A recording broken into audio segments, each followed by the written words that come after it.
ce que vous voulez faire vous aussi de votre côté. Déjà, j'ai été présenté, merci. Merci à Monsieur Roger de m'avoir présenté déjà.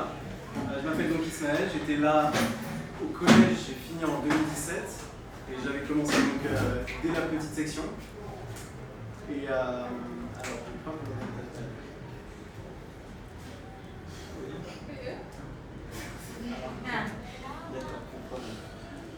bon, j'étais là donc de petite section jusqu'en troisième. C'était quand même quelque chose qui m'avait marqué, j'avouais, j'étais là pendant pas mal d'années. Et surtout les professeurs, j'ai pu en revoir quelques-uns avant les vacances. Il y avait, pour parler d'abord de l'ambiance, il y avait une super ambiance avec les précédentes salles. Enfin, j'ai pu voir rapidement comment vous avez échangé rapidement. C'est drôle, quoi, c'est sympa. Ça participe à la vie de classe, c'est des bons souvenirs que vous aurez dans quelques années peut-être. Mais en tout cas, le plus important concernant l'orientation, je voulais savoir rapidement qui est. Là, vous êtes dans Bac Pro, c'est ça?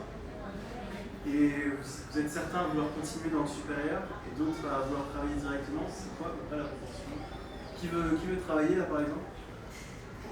Et qui veut continuer dans le supérieur les études plus tard? Oui, évidemment. Moi ça m'arrange personnellement, c'est un peu plus ce que je connais. Alors, sur l'ambiance c'était génial. Après moi j'ai continué en bac à Pékin. J'étais en bac OIB, donc je faisais énormément d'anglais. Et à l'époque, je ne pensais pas que c'était si important que ça pour moi les langues, et c'est assez drôle que j'arrive en cours de langue juste avant, en cours d'espagnol. Moi, je vais faire plus tard, je vais être avocat, et je m'en suis rendu compte là maintenant que, je m'en suis rendu compte vraiment cette année en réalité, que pour moi les langues c'était extrêmement important, et je m'en suis rendu compte aussi avec mes autres camarades qui font autre chose. Mais juste parler déjà une autre langue, donc moi je parle plutôt bien anglais. Mais parler aussi espagnol, j'aurais bien aimé savoir bien parler espagnol. Pourtant, j'avais une très bonne professeure à l'époque que vous n'avez pas eu, Madame Limois. C'était une très bonne professeure, mais j'étais pas très bon en espagnol non plus. Mais en tout cas, si vous pouvez insister vraiment sur les langues, c'est quelque chose qui va vous servir plus tard. Pendant votre supérieur, il y a une bonne période de temps pour laquelle moi, ça m'a pas trop servi, honnêtement. Mais c'est vraiment une plus-value de votre côté. Sur les différents objectifs, sur les différents points que vous m'aviez donnés, il y avait aussi comment j'ai vécu le supérieur. J'espère qu'on va avoir quelques petites questions pour interagir vraiment, c'est le but. Je me présente très rapidement. Moi je suis parti en classe préparatoire, vous allez peut-être voir ce que c'est avec Parcoursup, etc.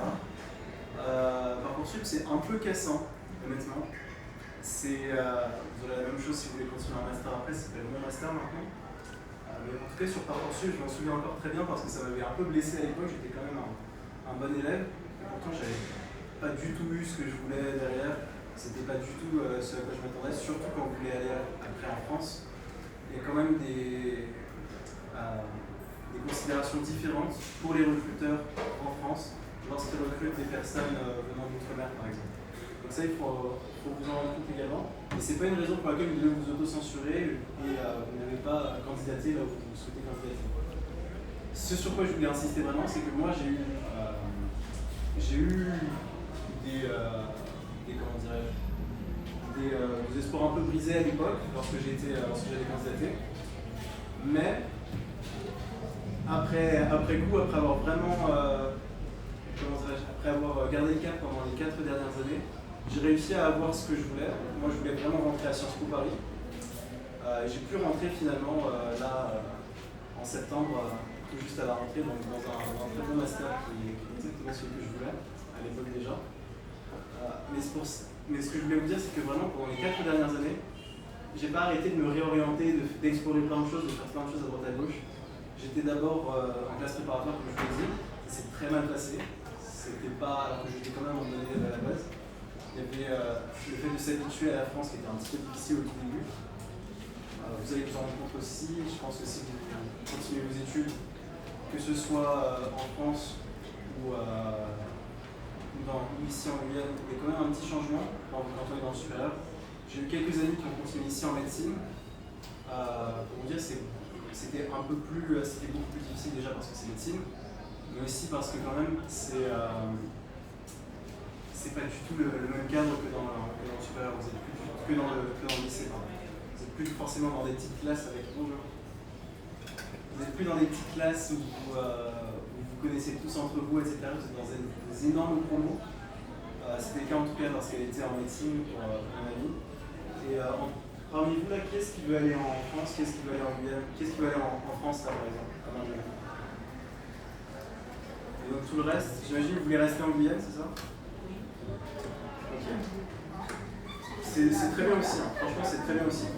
Moi je m'en suis rendu compte quand j'étais en France dans le supérieur, il y a énormément de personnes, les personnes qui réussissaient le mieux en réalité, que ce soit dans leurs études ou même professionnellement derrière, c'est des gens qui étaient encore dans leur cadre familial et qui avaient déjà l'aide de leur famille, etc.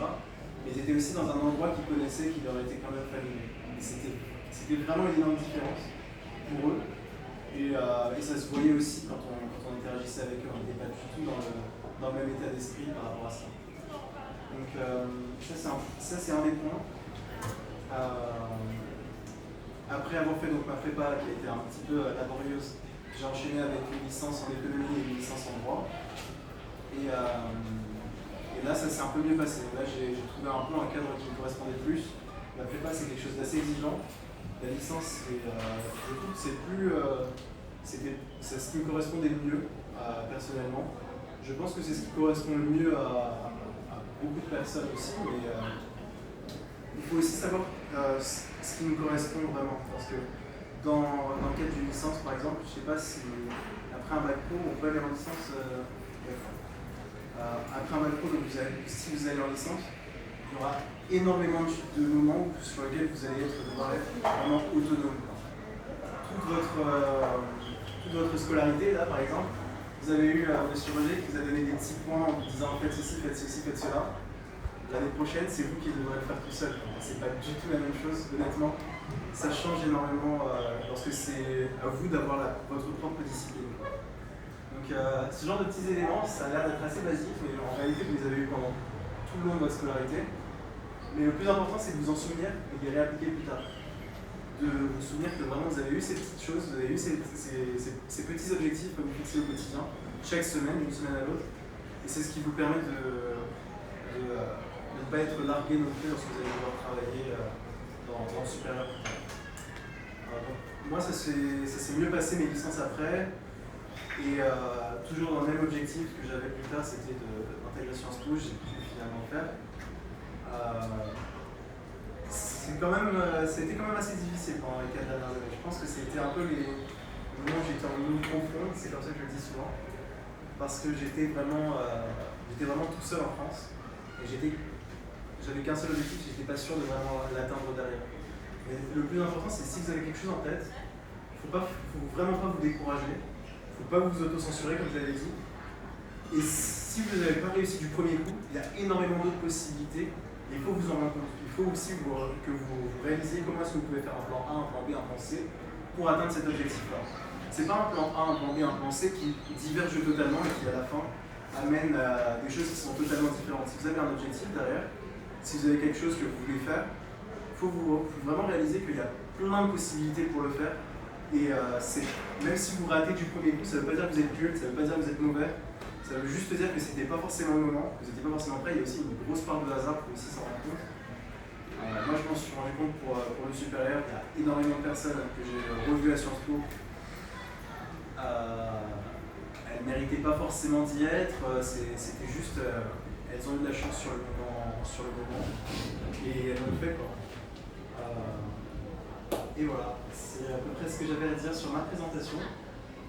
Franchement, n'hésitez pas si vous avez des questions.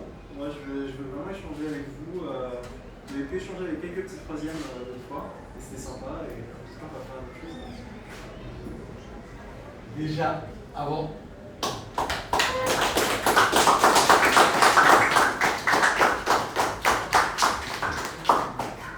La parole est à vous, les jeunes. On commence. Comment vous avez fait pour... Dis-moi dessus, vraiment. Vous savez que vous avez 18 ans, j'ai 22 ans, moi. Ah, 4 ans de chance. comment tu as fait pour... Enfin, je vais avoir 23 là. Comment tu as fait pour... passer ta vie, tu vis en Guyane? Ouais, c'est ça. Comment tu as fait pour passer ta vie en Guyane, en France? Comment tu as fait? C'était difficile? Ah oui, franchement, l'une des choses, je m'en souviens, et c'est assez drôle parce qu'à l'époque déjà, moi j'étais là en troisième, hein, il y avait des gens qui étaient venus nous voir et nous dire la vie en France c'est difficile, etc. Et honnêtement, je disais bon, pourquoi est-ce que c'est difficile? On disait oui, le froid, il fait gris, etc. Les gens sont pas comme ici, c'est pas forcément très agréable, et pas forcément aussi drôle, etc. Enfin, c'est pas la même chose sur la culture. Je me suis dit bon, ils abusent quoi, vraiment ils peuvent juste. Tu t'habitues en un mois, quoi, grand maximum, peut-être 2-3 mois, et après ça va aller. Et même le froid, tu mets une doudoune et puis c'est bon, t'as plus froid. Quoi. En réalité, ça affecte vraiment. Là, je pars mercredi, je retourne dans le froid, je sais que ça m'affecte encore là actuellement. D'être là, par exemple, moi je suis un peu au chaud, mais quand même bien. Lorsque au quotidien il fait froid, il fait gris, et même il n'y a pas de lumière du tout. Il fait quand même assez lumineux là, mais quand on est en France, c'est que vraiment la principale source de lumière c'est ça fait quand même un peu, ça rend un peu triste au quotidien. Surtout quand après vous n'êtes pas forcément dans un appartement magnifique non plus, je ne sais pas. Donc c'est un peu difficile, c'est vraiment difficile, c'est pas un peu difficile, c'est très difficile. Moi ça a été très difficile, ça a été très difficile. T'as pas de compagnie au quotidien? Pour d'autres camarades, j'ai un chat, j'ai pris un chat. Si vous voulez prendre un animal, pourquoi pas, mais c'est bien d'avoir des amis. Je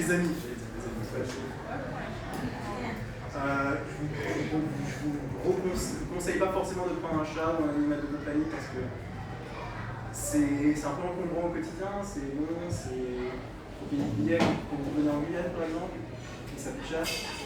Il y a plein de choses comme ça. Moi j'ai pris un chat, vous pouvez faire. Il y a plein d'autres manières de s'y habituer. Moi j'avais des amis qui étaient juste qui ont juste fait autrement, c'est juste que moi j'ai eu des animaux pendant toute ma vie et je voulais avoir un chat. T'as des questions? Non mais vas-y. Ok. Mais allez beaucoup plus fort s'il vous plaît.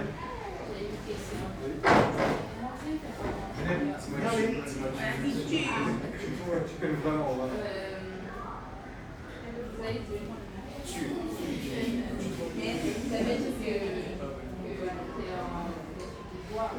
Oui, c'est ça.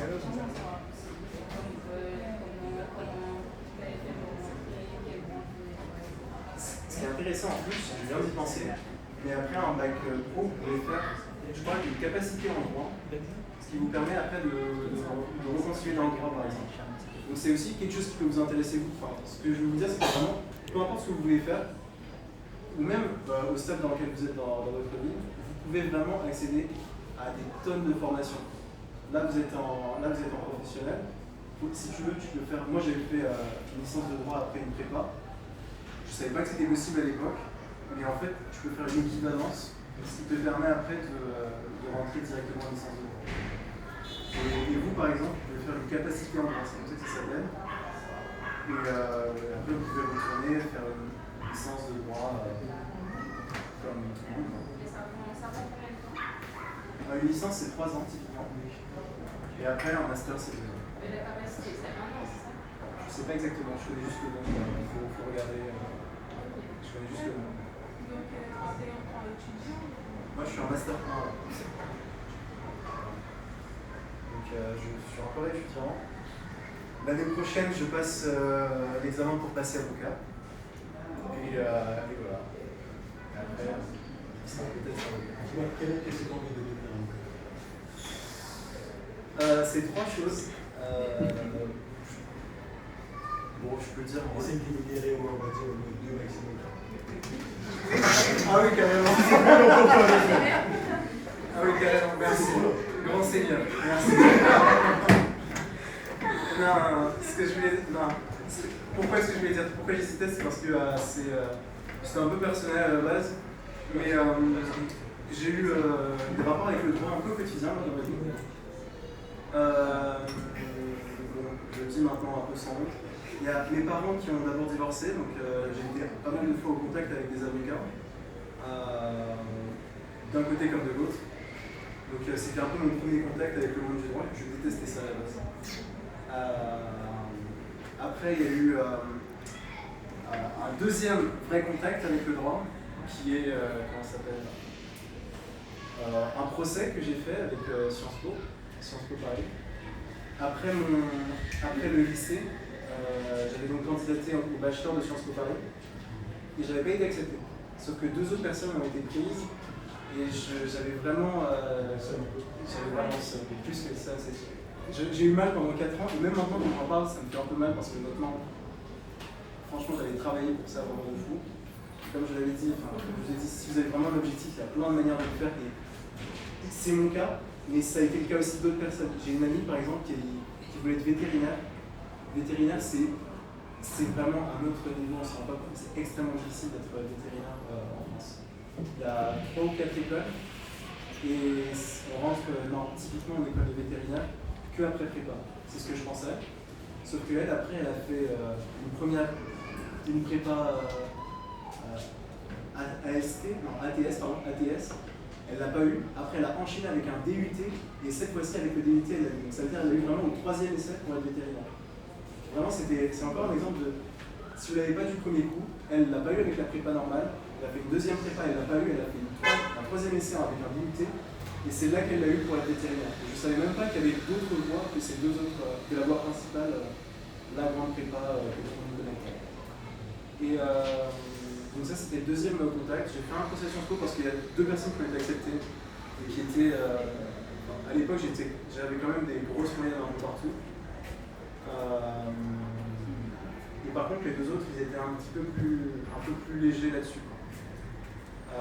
Et le 3e et dernier contact, celui qui a été vraiment game changer pour moi, c'était quand j'ai fait un stage cet été en cabinet d'avocat. Et là, c'est vraiment ce qui m'a confirmé que je devais faire ça. J'étais dans un assez gros cabinet de droit des affaires à Paris parce que j'avais rencontré quelqu'un vraiment par hasard. Et c'est d'ailleurs ce que je voulais aussi vous dire tout à l'heure. Lorsque vous allez rencontrer des gens, vous allez avoir plein d'opportunités. On parle aussi beaucoup, Monsieur Roger a parlé pas mal de vous orienter vers les études. Oui, c'est hyper important les études, ça compte sur votre CV parce que après, ce que vous allez faire maintenant, vous n'allez peut-être pas pouvoir le refaire plus tard. Parce que lorsque vous rentrez dans le monde professionnel, c'est assez difficile de se réorienter, de retourner dans le monde académique. Donc, si vous le faites maintenant, c'est bien de le faire maintenant. Mais c'est aussi très bien d'avoir des expériences pro à côté.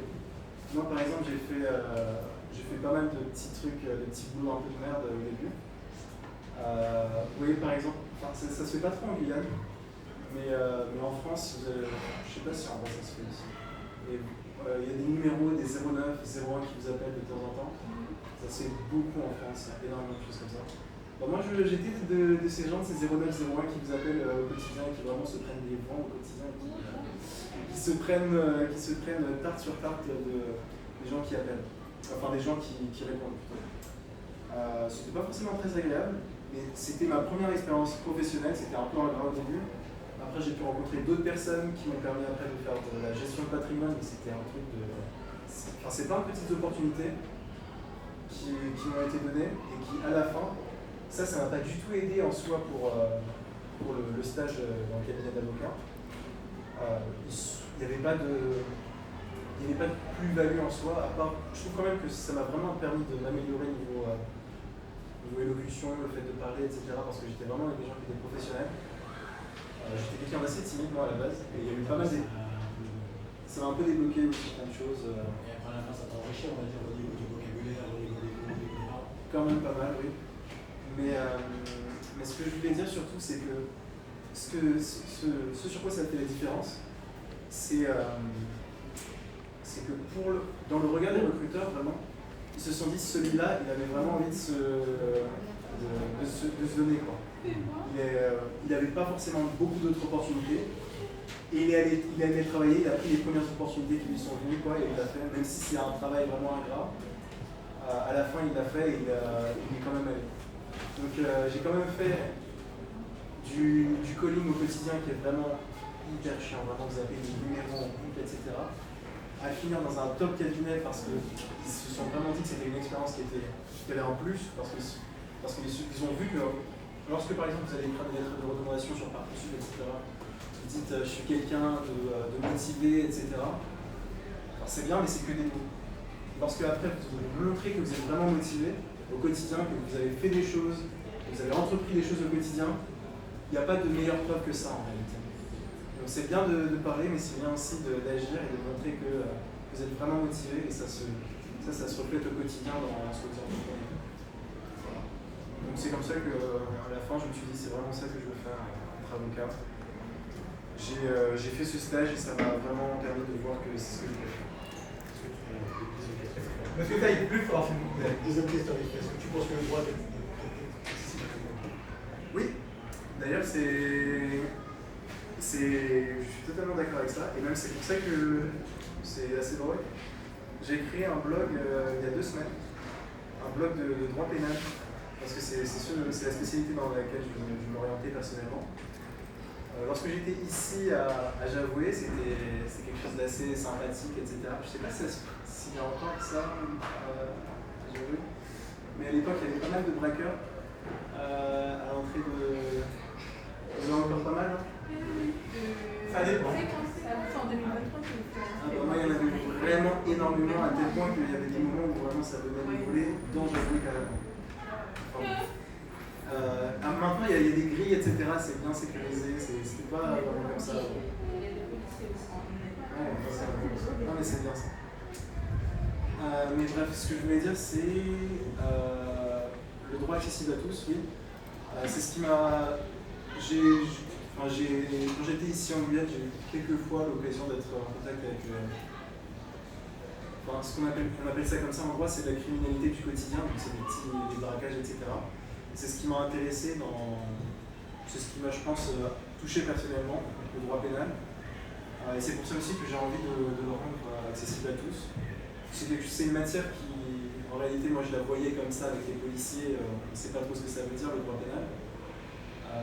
Mais en réalité, il y a toute une procédure derrière qui est extrêmement intéressante, et c'est ce dans quoi je vais me spécialiser plus tard. C'est ce qui m'a motivé personnellement, oui. Je l'explique comme ça a posteriori, mais il y a peut-être d'autres raisons qui ont fait que j'ai voulu faire du droit pénal. Alors, Robert Péry, issu de prof principal comme monsieur, je voulais savoir le droit. Pourquoi droit pénal et non droit des affaires ou droit des étrangers? Parce qu'on vient quand même des étrangers. Moi, je vais faire précisément du droit pénal des affaires, ce qui est une spécialité du droit pénal et du droit des affaires. Du droit des étrangers, c'est assez cru, mais c'est parce que ça ne paye pas forcément. C'est assez compliqué le droit des étrangers. Ça se fait aussi beaucoup en Guyane, mais le truc aussi, c'est que moi, je ne veux pas forcément revenir tout de suite en Guyane. Si je reviens en Guyane, c'est dans peut-être 20 ans de travailler. Là, j'ai 22 ans, donc c'est plutôt vers les 40 ans. Je vais d'abord commencer à Paris en tant qu'avocat en droit pénal des affaires. Et le droit pénal, ça ne paye pas forcément énormément non plus. Au début, on fait aussi des petits criminels, des petits délinquants, etc. Donc ça ne paye pas énormément, mais c'est ce qui me plaît personnellement. Parce que bon, c'est quelque chose assez compliqué à dire comme ça. Mais souvent, quand on parle du droit pénal, on se dit souvent il y a les gentils et les méchants. Il y a les méchants, ceux qui par exemple braquent, sont à mettre dans la case prison directement, mais en réalité, il y a aussi des droits qui leur sont propres et qui sont respectés. Et c'est aussi ce qui m'intéressait, c'était de me dire que c'est des personnes qui ont fait quelque chose, qui ont fait un acte mauvais sur le moment, mais il y a aussi des possibilités pour eux déjà de se réinsérer en société, et c'est aussi, je pense, le dernier filet lorsqu'on en vient au pénal, parce qu'il y a plein d'étapes qui amènent à ce genre de comportement délictueux. Et le droit, en réalité, c'est un peu le dernier filet. Moi, j'aimerais bien être justement, quand je suis avocat, j'aimerais bien pouvoir accompagner aussi mes clients dans cette réinsertion, ce qui est aussi un volet un peu plus humain que j'aime beaucoup dans le droit pénal. Autre question aussi, je voulais savoir, excusez-moi, je vais vous laisser la parole, mais Oui, le droit pénal pur, c'est une chose, mais il y a le droit pénal des affaires. Vous pouvez traiter aussi avec les entreprises, les entreprises délinquantes aussi. C'est ça, oui, c'est totalement, Et là, c'est possible. plus intéressant au niveau rémunération. Au niveau rémunération, oui, totalement. Et même lorsqu'on parle des entreprises, on parle aussi souvent des personnes qui sont dans l'entreprise. Donc, on ne va pas forcément représenter qu'une entreprise. On parle souvent de criminalité en col blanc lorsqu'on parle de droit pénal des affaires. Parce que c'est des gens qui, par exemple, vont faire de la fraude, vont faire comment dirais-je, oui, typiquement la fraude, c'est l'infraction la plus commune en droit pénal des affaires. Ça m'intéresse aussi pas mal. Là, à l'heure actuelle, je le ferai bien sûr pour une question de rémunération, mais personnellement, c'est pas ce qui m'intéresse. C'est pas ce qui m'intéresse le plus profondément. Il y a encore une fois pas forcément ce volet humain qu'on peut avoir au quotidien.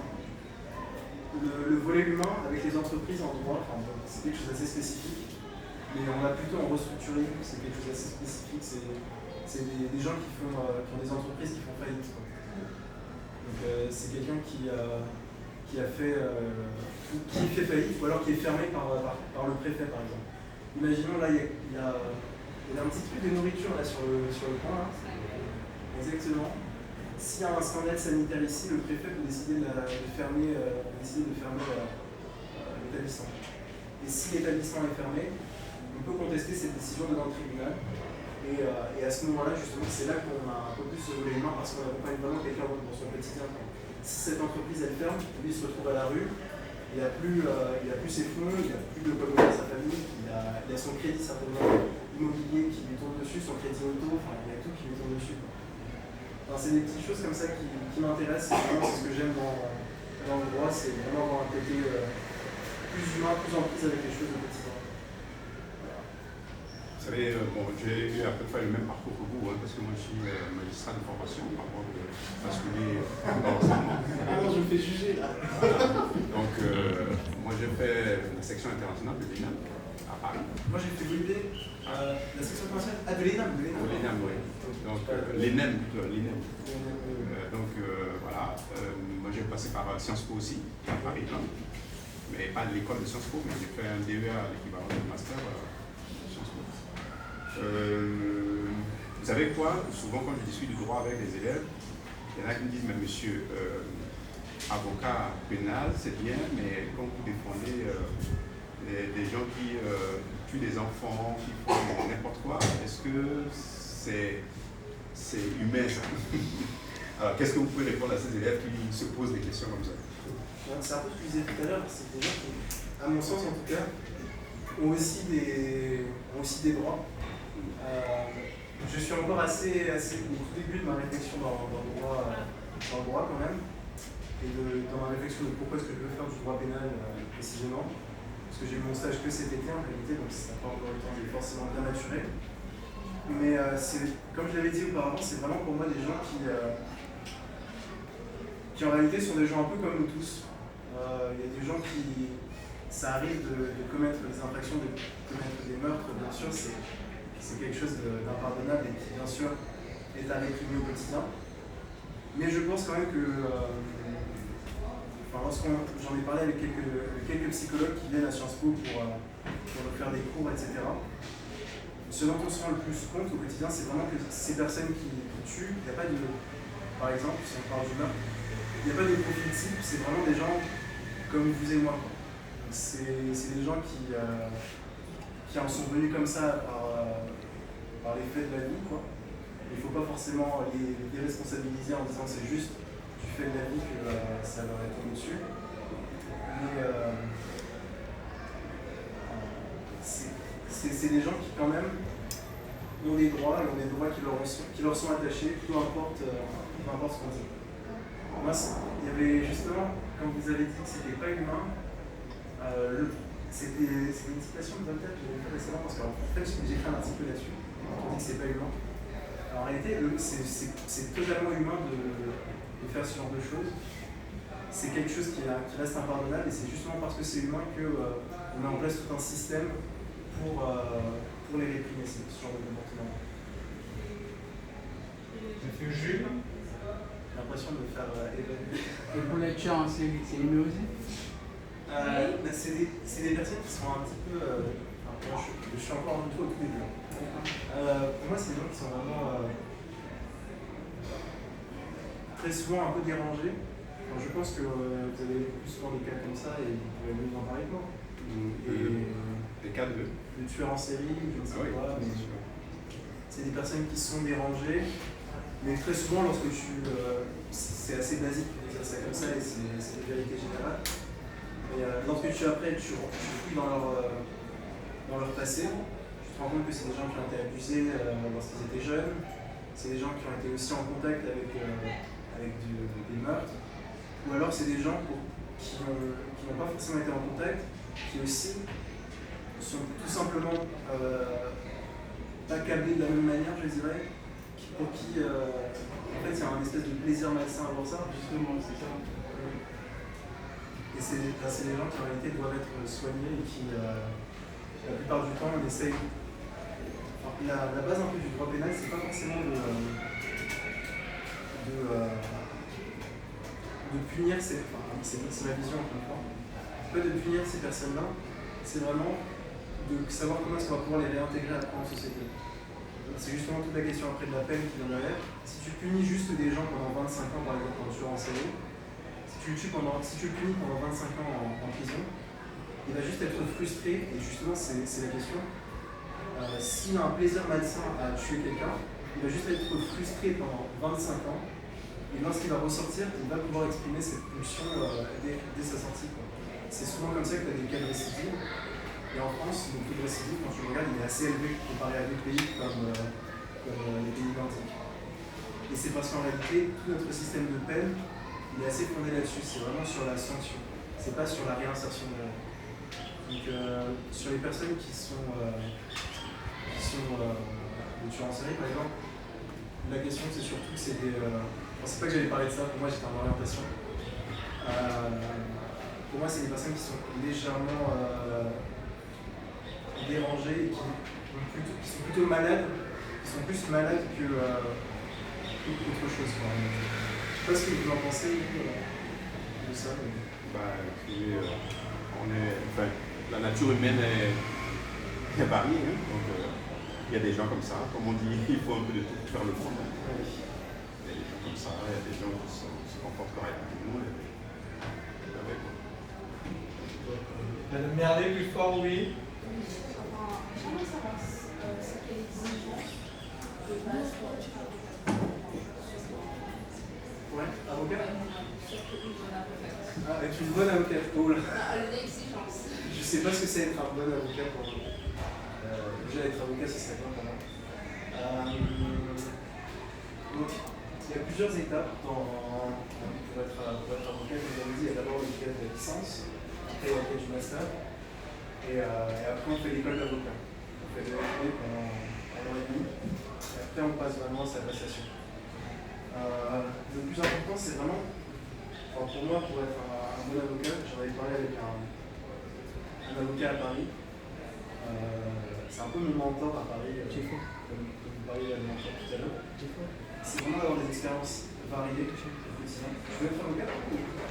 Ah, ok. C'est vraiment d'avoir des expériences variées. Et je pense que c'est important aussi, pas que dans le métier d'avocat, c'est important dans toutes les expériences au quotidien. Avoir vraiment des expériences qui soient différentes. Moi, par exemple, j'avais parlé avec ce très bon avocat à Paris. Et il m'avait dit que les jeunes, lorsqu'ils rentrent au quotidien, ils veulent juste rentrer dans des gros dossiers, être dans des très gros dossiers dans lesquels ils vont pouvoir être extrêmement importants, etc. Parce que c'est pas possible d'être important dès le début quand on est jeune. Donc c'est bien aussi d'avoir des petits dossiers qui vont vous permettre de vous apprendre plus au quotidien et qui vont vous permettre de mettre un peu les mains dans le cambouis. Non, mais je parle pas de ça, je parle de ce que est-ce qu'il faut lire, Ah oui, oui. Ça, je voulais en parler aussi. Moi, je me rends compte, la manière dont je parle ici, même maintenant, je ne parlais pas forcément de la même manière quand j'étais au collège, ou même quand j'étais au lycée. je sens que j'ai pris un peu plus en éloquence, que je suis devenu un peu meilleur que l'oral, un peu plus à l'aise et un vocabulaire un peu plus élargi. Mais je n'étais pas du tout comme ça avant. Je me suis vraiment amélioré au quotidien. Vraiment, je me suis amélioré, je pense, à partir de la terminale. Vraiment, j'ai commencé à être à faire un peu plus attention. Et c'était que le tout début, quoi.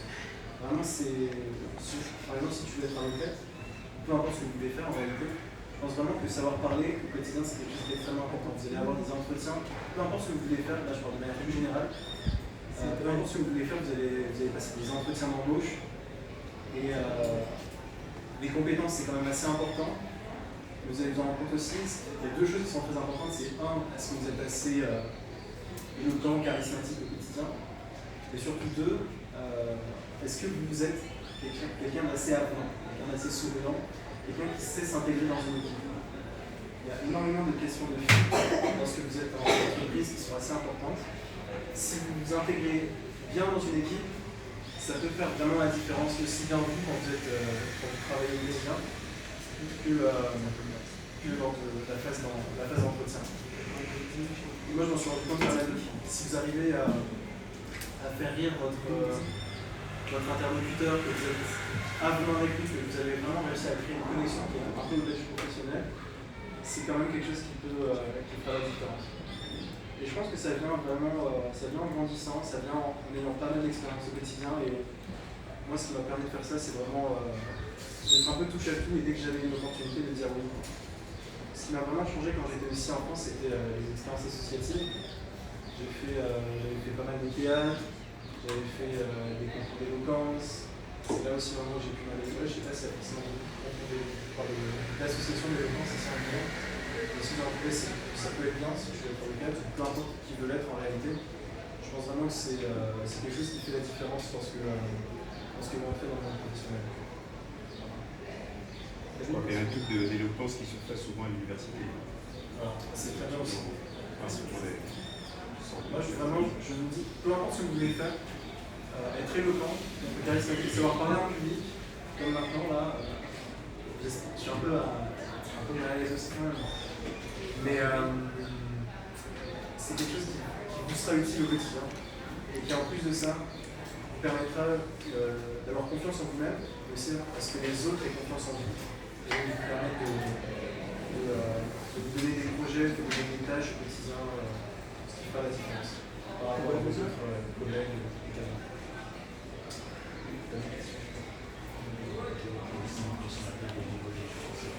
Je n'entends pas non plus. Je repose encore sur la table l'affaire que tu as insérée. Je pense vraiment qu'il faut en parler avec. Non, mais bon, c'est juste pour. Non, j'aimerais avoir ton. Toi, est-ce que tu les verrais plus comme des passions et non comme le regard de la société en tant que comme bah, justement, dans toutes les lectures, Voltaire il appelle les criminels et les infractions, c'est les maux de la société. Et les mots, c'est relatif à la maladie. Donc vraiment, je pense que la liaison avec le terme de patient, avec le fait d'être malade en réalité, ça c'est vraiment un lien. Donc, à mon sens, être un tueur en série, il y a quand même quelque chose qui est plutôt de l'ordre du médical, quelque chose. C'est marrant tout le monde, vu qu'il est l'heure. Franchement, monsieur Bulan, vous êtes extraordinaire.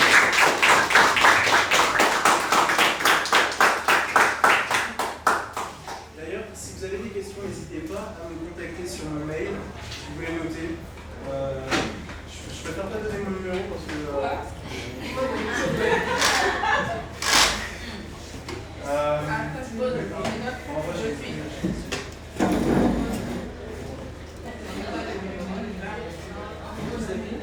Monsieur.